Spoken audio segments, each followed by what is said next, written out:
located in Khatiya, village of Lakpat Taluka, Kutch district, Gujarat. The site was discovered in 2016 with the help of the then village Sarpanch, Mr. Narayan Bhai Jajani.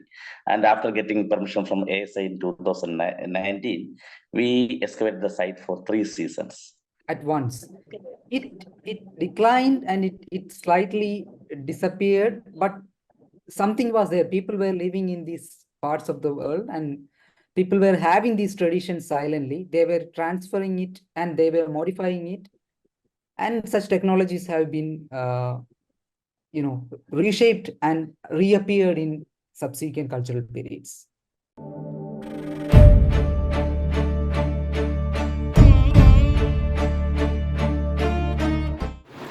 Namaskar and welcome to Indian History and Archaeology. I'm your host, Dr. Lajwanti Shahani, and our guests for today are Dr. Rajesh S.V. and Dr. Abhayan G.S.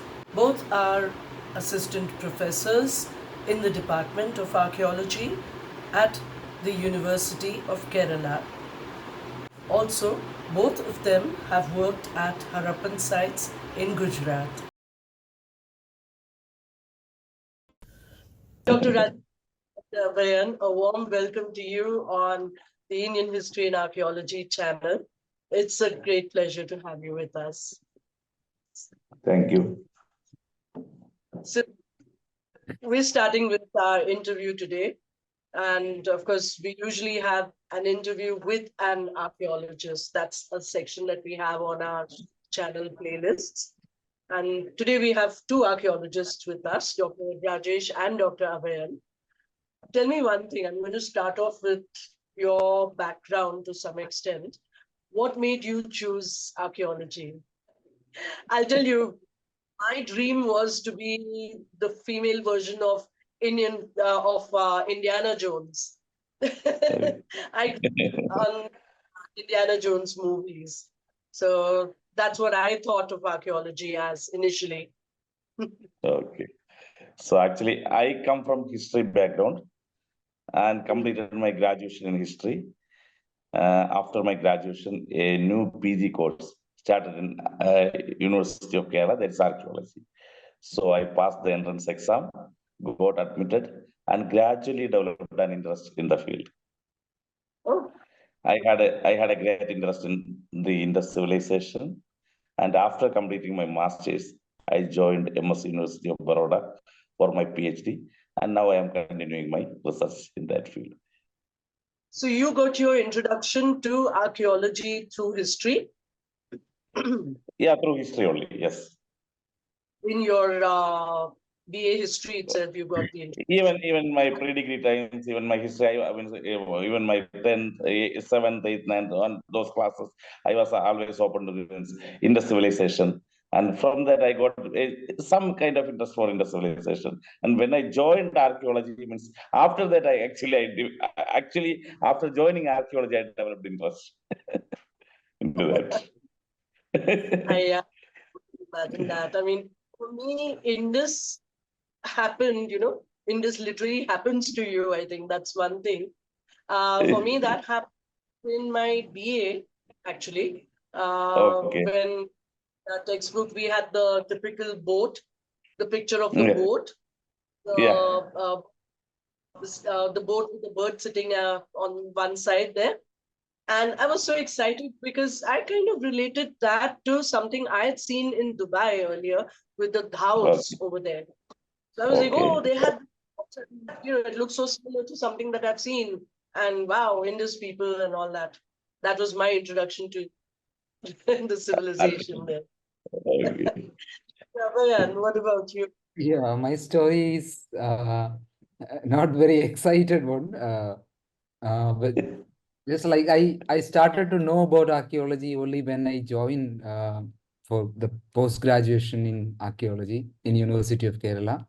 And before that, my graduation was in zoology, and I wanted to do something like an interdisciplinary, multidisciplinary thing after my graduation, undergraduation. Then I explored into archaeology. That way it happened, and after that I I learned that I can apply some zoology here, apply some other interest here. That is how I picked up archaeology as a career. Yeah. So I did my moving from post-graduation from University of Kerala. It was in 2006 here. And after that, I joined ASI's Institute of Archaeology in New Delhi. Then after that, I worked for some time in the ASI on a contract basis. Then I joined okay. PhD in Deccan College, Pune. This is the short. Aarti, Dr. Aarti in Deccan College, I think, right? Yeah, Professor P.P. Joglekar. He was my supervisor. Right. Yeah. So tell me a little bit about your excavation sites, Juna Khatiya and Pattabet. In particular, about the significance of these two sites to Harappan civilization in Gujarat and in general to the Harappan civilization in this valley also. I mean, we'll talk So briefly about. I will talk a little bit about Juna Khatiya and Dr. Abhayan will speak about Paddapat. So Juna Yeah. Khatiya is an early Harappan cemetery located in Khatiya village of Lakpat Taluka, Kutch district, Gujarat. The site was discovered in 2016 with the help of the then village Sarpanch, Mr. Narayan Bhai Jajani. And after getting permission from ASI in 2019, we excavated the site for 3 seasons. And the site has a size of around 16 hectares. The site contains around 500 plus burials, and within that we excavated around 197 graves in 4 localities. The graves varied in their size, architecture, and also in grave goods. In addition to skeletal remains, we unearthed pottery, shell bangles, beads, and also some animal remains associated with these burials.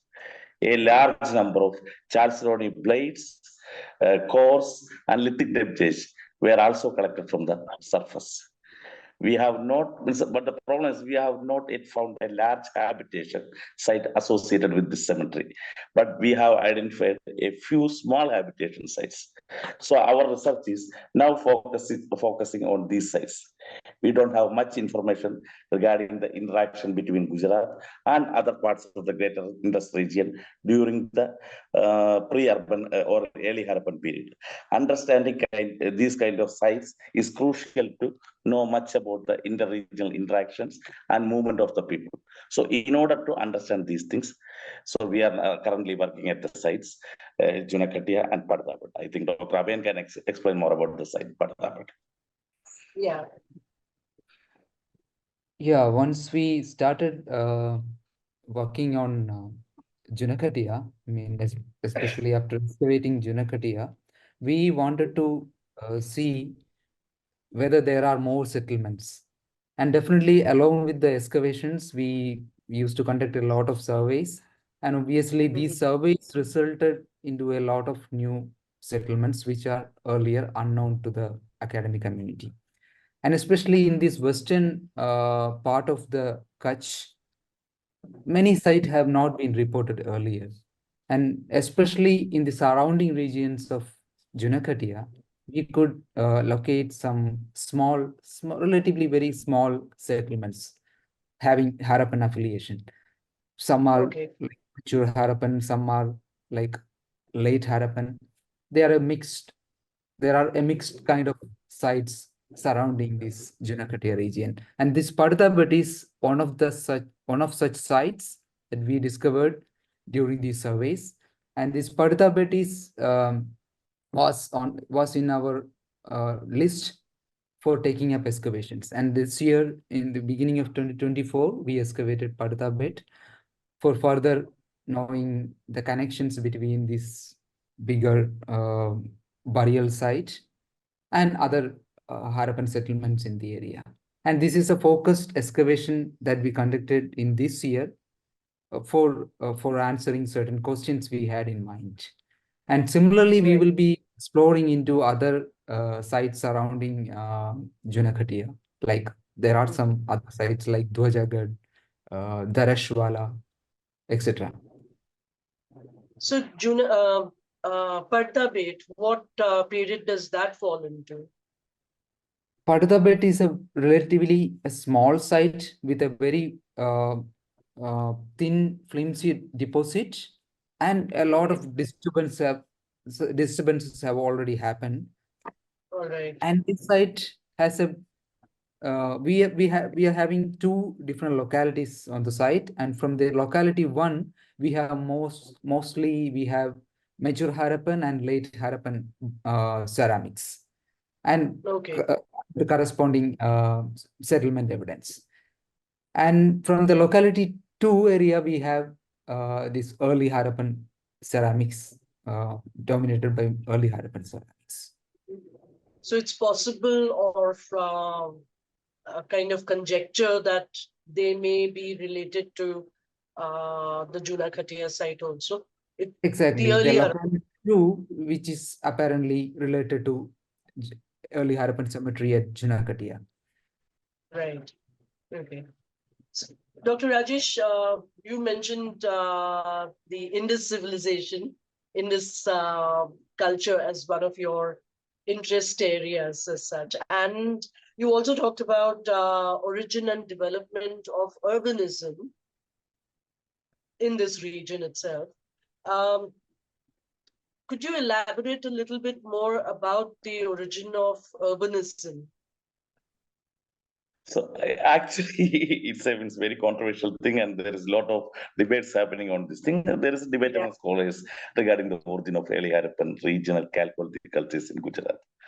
Some researchers link these cultures with traditions outside Gujarat due to the similarities in pottery and decorations, while others proposes indigenous origin and changes over time. The earliest agricultural communities in Gujarat may have been Mesolithic or Microlithic using groups, with more than 700 Mesolithic or Microlithic sites identified. Sites like Loteshwar and Datrana showed independent Mesolithic communities preceding the Chalcolithic period. Evidence suggests cultural contact between Gujarat and Sindh began around 3200 to 2800 BC, with differences in pottery and lithic technology between the regions. So, means we can say that the kind of what we say the real interaction during the regional Chalcolithic cultures with the Sindh region happened somewhere around 3200 BC. But at sites like Lordeshwar and Padri, there were Chalcolithic occupations going back to 3900 BC. So it clearly shows that there were people inhabiting, or Chalcolithic populations were there almost 700 or 500 or 700 years before the arrival of the early Harappans into this region. Between 3000 to 2600 BC, urban features began to appear at many sites, including evidence of fortification, increased craft activities, and trade. You can mean, okay, there is mention about, pre-urban Harappan fortification at Tholavija also.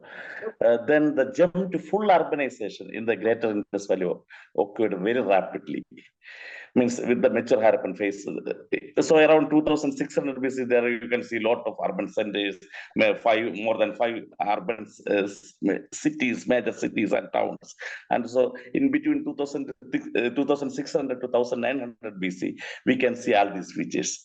This phase represents the developed stage of Harappan culture and marked by a wide integration of regional cultures into an urban society.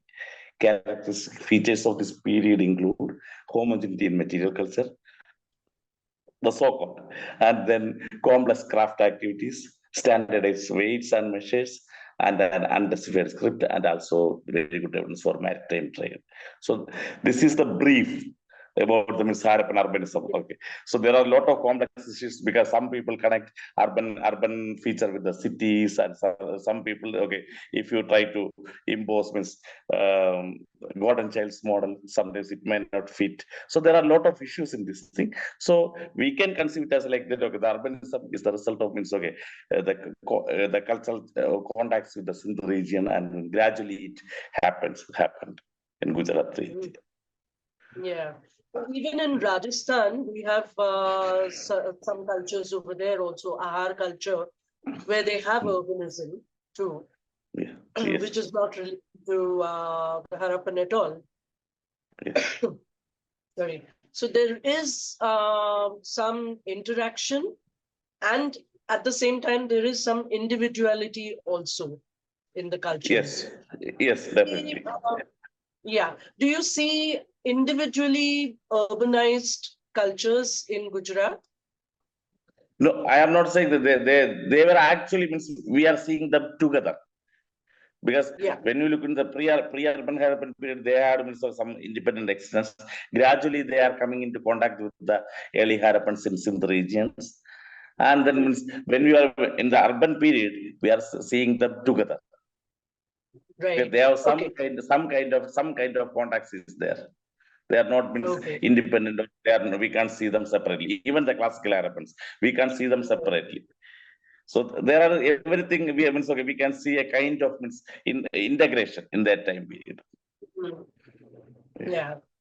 Okay. So moving on to megalithic, you talked about the Iron Age Yeah. archaeology also. Sorry. I think that's a common interest between both of you too. So I can ask both of you to talk about this also. What is the time period? Megalithic, you mentioned Thatrana, of course. I've worked there too for one There is season. There is Mesolithic. There is Mesolithic. Sorry, Here it is Megalithic. yeah. Megalithic is different. Yeah. Correct me here. Where do you see them compared to Harappan sites? Megalithic, I'm talking about Iron Age over here. And as a parallel culture, or were they completely unrelated, unconnected? So the megalithic culture in Kerala is tentatively dated between circa 900 BC to 1000 AD. Okay. In contrast, the Indus civilization and related regional Chalcolithic cultures do not extend beyond 1000 BC. Mhm. So Okay. they're totally And typically they're ending around 1600 BC, and only in very few Chalcolithic cultures are extending maximum up to 1000 BC. So the megalithic culture in Kerala starts somewhere around 900 BC. Okay, so it is almost after the end it is starting in Kerala. But the recent findings in Tamil Nadu suggest earlier dates for iron use of iron, and that goes around 2200 to 2500 BC. So Tamil Nadu State Archaeology have around 45 C14 dates from different sites. Many of them are unpublished, but still they are claiming that they have very good dates from beta. This, but it's okay. This indicates that there is different cultures could be have been originated independently in different regions during the same periods. There is no clear evidence linking these two, as Harappan materials have not been found in megalithic sites, or the megalithic sites we are not getting in Harappan sites. So means connecting them means okay, without any proper evidence or proper knowledge, connecting them is like a biggest foolishness. So that's what I have to tell. Yeah. So we do have pottery come in during the Iron Age also, especially the what's that? The northern black polished ware, which is, of course, I'm not relating that to Kerala. But do we have anything in Kerala also during the Iron Age there? Iron Age, we have the pottery like black and red ware.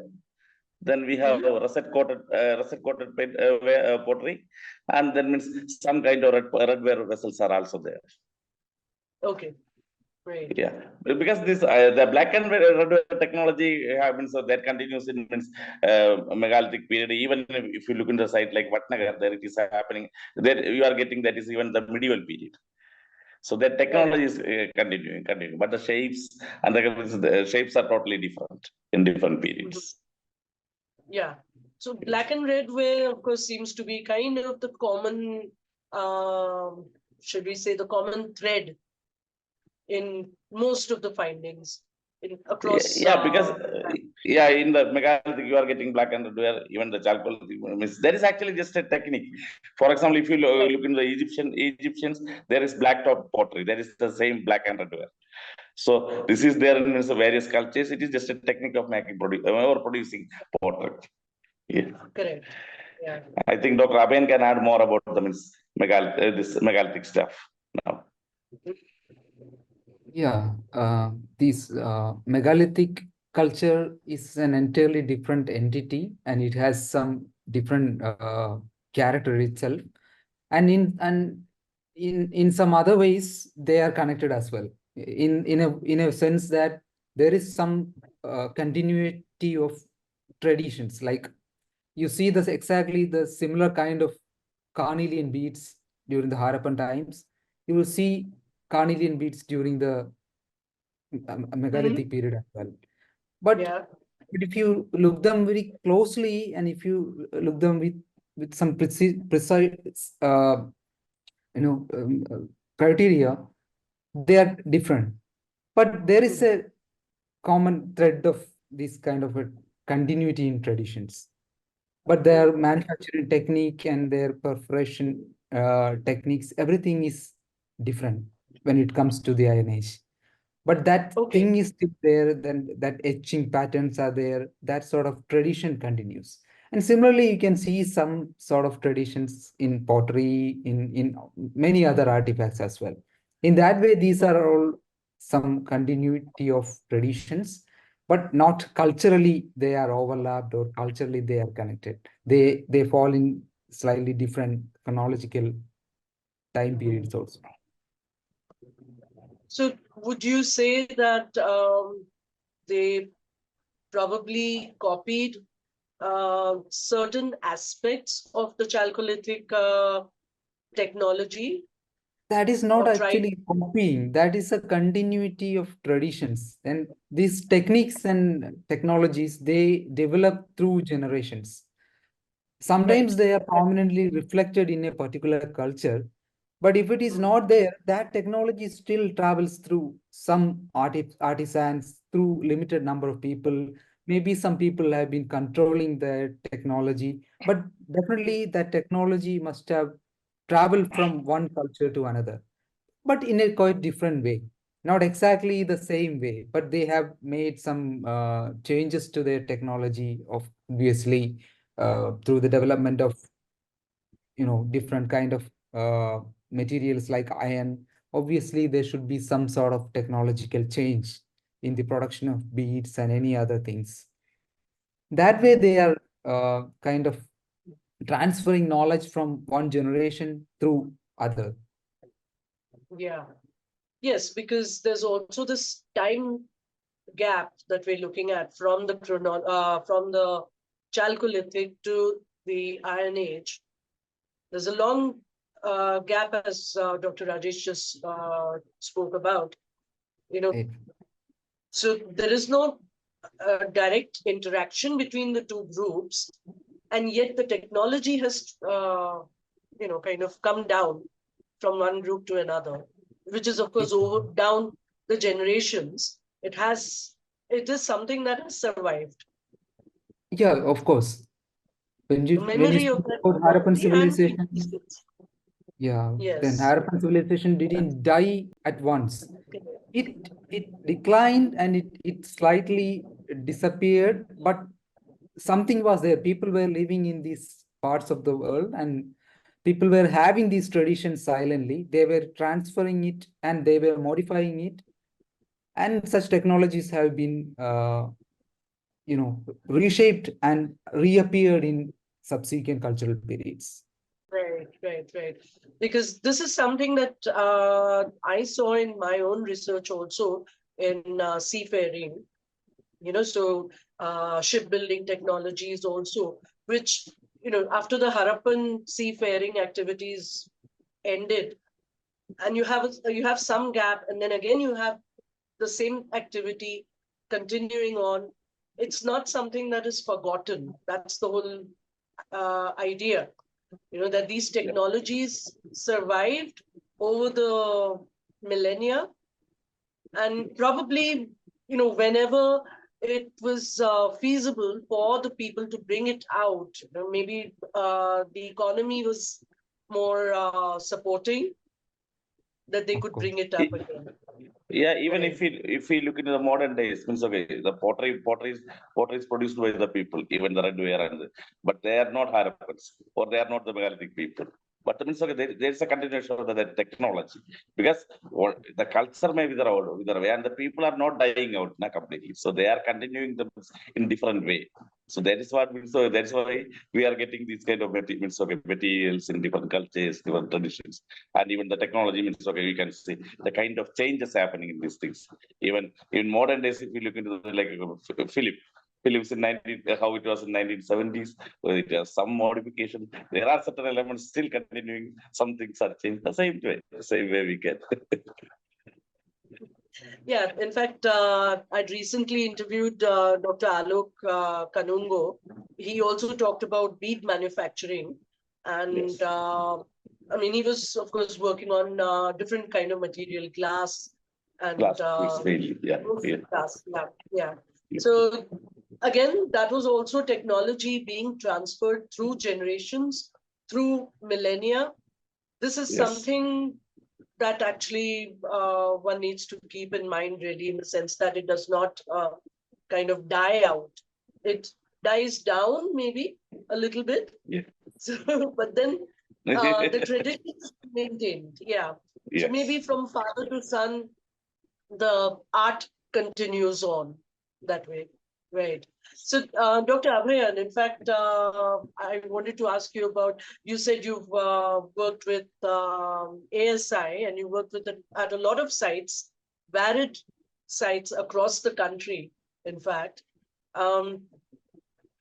I have already mentioned that in the introduction, but could you tell us a little bit more about your experience? Yeah, that is true. I I mean, have worked in very different sites. Like when I was I was a student with the Institute of Archaeology.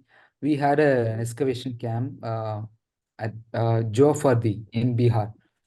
That is a stupa site that was entirely different from other excavations I have attended. That is typically a stupa site uh,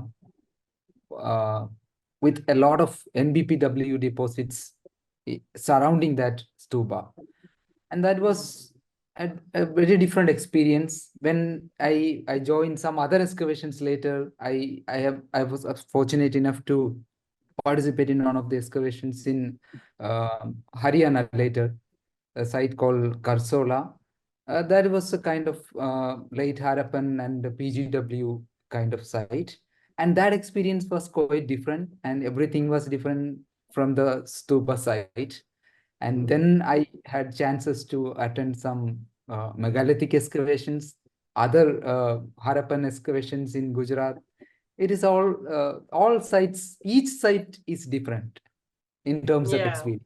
What I experienced recently from Padadabet is entirely different from another other site like Juna Khatiya, which is very close to Padadabet, but the experience is quite different. That one Juna Khatiya is a burial site, completely yeah, only burials, you get only burials. When you right. come to Padadabet, it is a typical settlement site, like a Yeah, habitation site.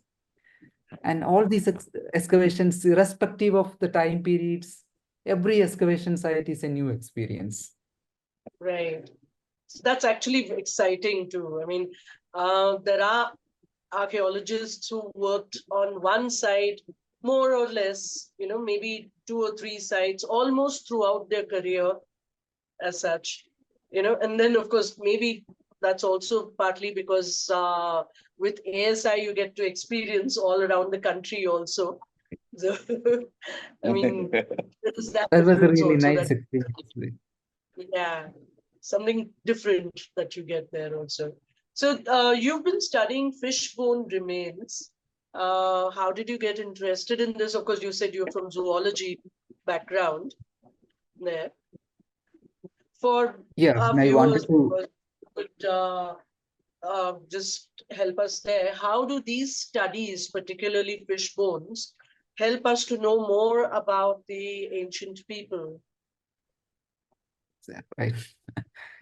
And when I started with fish bones, I mean, in Indian zooarchaeology, nobody has specifically worked on fish bones. Many sites were yielding a lot of fish bones, and generally Okay. zooarchaeologists have a tendency to identify them as simply small fish, large fish, medium-sized fish, only that much. And there was no basic amenity, like there should be a basic facility of comparative collection for identification of fish species. And that was lacking in India. And my first step was to develop such a collection, such a comparative collection. I gradually developed a collection, and by using that collection, I could identify a number of species from fish bone assemblages from different sites, especially from sites of Gujarat. That was part of my PhD, and as part of my PhD, I worked on faunal remains, specifically fish remains from the sites of Bagasra, Shikarpur, and Kanmir. And these three sites have given a very good picture of fish utilization by the Harappans.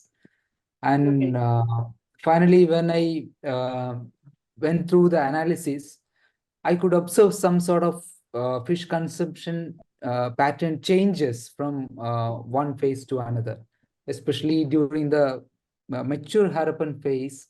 Mostly marine fish has been utilized by the Harappans. And when it comes to late Harappan period, especially at the site of Kanmir and Bagasra, a slight trend towards freshwater fisheries can be seen.